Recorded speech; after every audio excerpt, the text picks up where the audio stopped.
Hello everyone, it's Jazz and welcome back to my channel. Today's project is going to be the third video for the Under the Sea Babies Scrapping for Less June card kit. And this is a lot of ocean themed critters and I got some watercolor, a lot of fun stuff in this kit. So we're going to go ahead and get started with some 140-pound Strathmore watercolor paper and our turtle images from one of the stamp sets in the kit.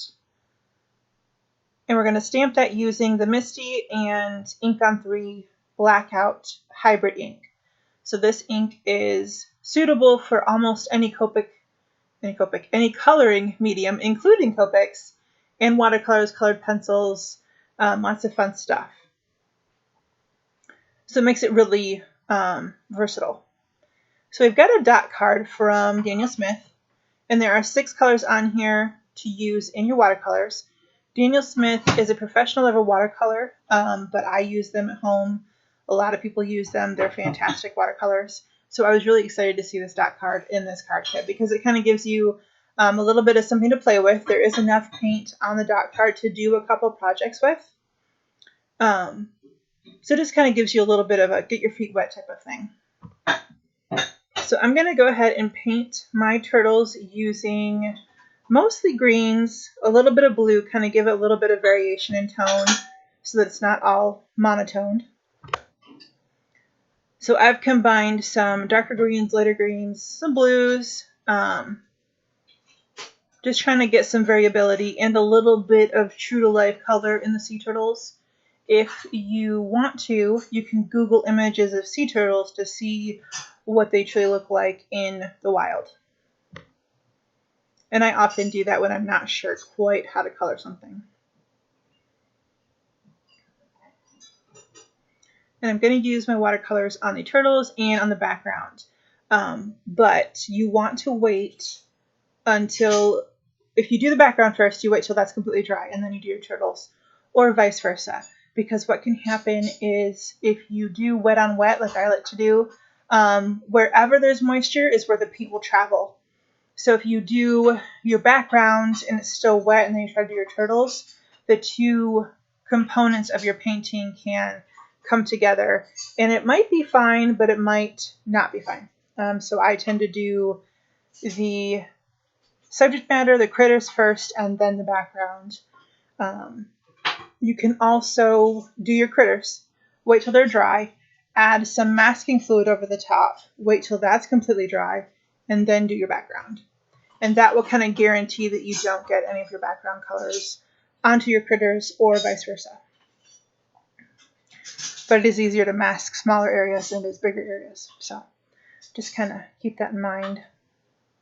I did not do masking with this. I just waited until my turtles were completely dry and then went in with my background.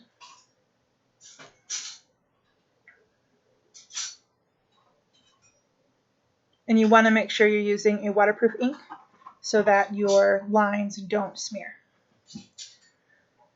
So I went ahead and added a base coat, if you will, of this light blue, the cerulean blue that I used from the dot card.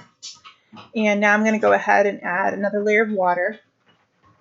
And for some watercolor tones, it depends on the pigment within the paint itself, whether or not adding a layer of water over the top will reactivate the color. Some do, some don't. It just depends on the quality of the pigments and the paint itself. Not necessarily brand dependent, it's just the nature of watercolors. But I'm going to go ahead and add in different tones of blue. And then I'm going to keep kind of painting over the entire surface with water to help those tones kind of blend together a little bit.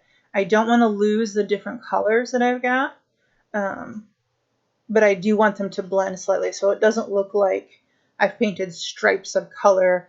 Rather, it's movement in the water is kind of the effect I'm going for. And I'm using some of the colors from that card and other colors from my collection, and just kind of helping the water to move by tipping my board up and down. Kind of allowing gravity to help get that blend I'm looking for. And you'll see one of the colors on the dot card is called Moon Glow, and that's basically a shadow tone. So you're going to want to, it's a grayish blue or bluish gray, and you're going to use that, like I'm doing here, to add shadows underneath your critters or underneath whatever you're painting. It adds shadow to it. So let that dry, and I'm going to go ahead and I had a sandy bottom in mind. And rather than do that with paint, I decided to do a texture paste. So I have some white sand texture paste that's a little bit dry. So I'm going to go ahead and add a dollop of transparent clear gloss medium to that, and some tan glitter. So I'm going to mix these three items together to create my texture paste. And because it's gloss, when it dries, it will look like it's wet. So kind of adding to that underwater look to the project. And so I'm just using my palette knife and squish those together. And you just want to keep folding it over itself until it's one homogeneous mixture. And you could add different tones of glitter in this. You could add a little bit of blue or green just to give it a little bit more sparkle. But I really loved how this turned out in the final project.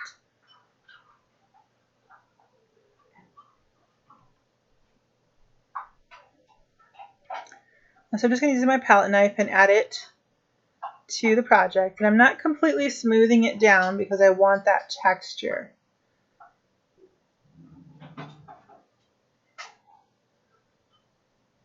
Just kind of adding it. And this, I let this dry overnight. And then to add some air bubbles, I'm going to use a different texture paste. This is Nouveau Glitter Paste, and I'm using the colors, let's see, Sapphire Blue, which is a darker tone blue, and Moonstone, which is kind of a really clear. It looks super iridescent in the jar, and I love these glitter pastes. If you have bought these and have trouble with them drying out, I found the trick, because I've had some dry out on me, keeping that little styrofoam topper that comes with it when you first open it. Don't throw that styrofoam lid away. If you keep that in the lid, it will stay wet longer and not dry out. I've thrown away a few jars because they've just dried out to just solid glittery plastic and you can't use it anymore. But I have some that I kept that little styrofoam cap, and those have stayed wet. So just a little information there for you. So I'm using this, I guess it's Bubbles and Dots. You could use it for either one. Stencil that comes in the kit, and using a very small palette knife because I want to make complete circles and just here and there to kind of make it look like bubbles coming up from our turtles. And then I'm just using the edge to kind of remove where I don't want the little bits of paste left over. And this paste is super sparkly when it's dry. So I think you'll really like it if you have it.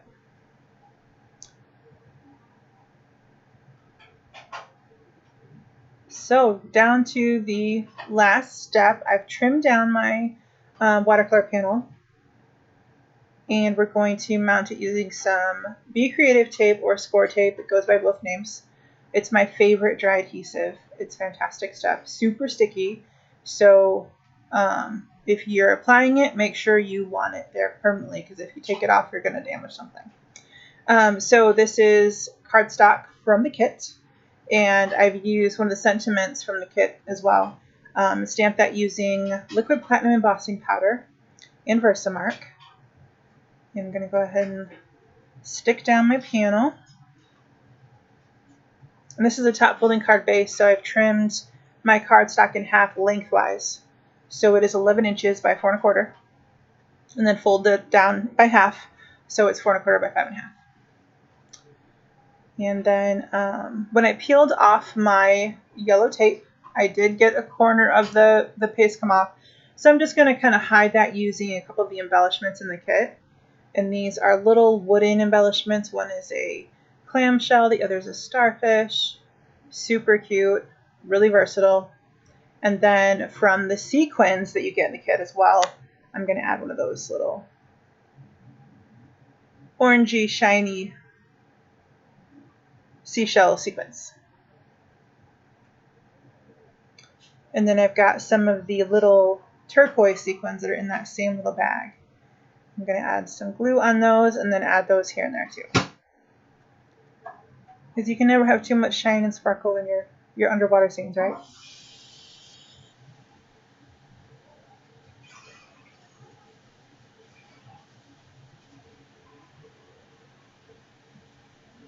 So again, this card kit is a lot of fun, really versatile, kind of never-ending different combinations you can make between the stamp sets and the sentiment kits, and lots of sequins and fun embellishments. And you get really high-quality items too. There's no junk in this one like you can see in other card kits. So I'm always really pleased with the stuff I get and the variety of things, versatility of things. It's a lot of fun. So that finishes the card for today. We will catch you guys on the next one. Let me know what you think in the comments, and have a great day. Bye, guys.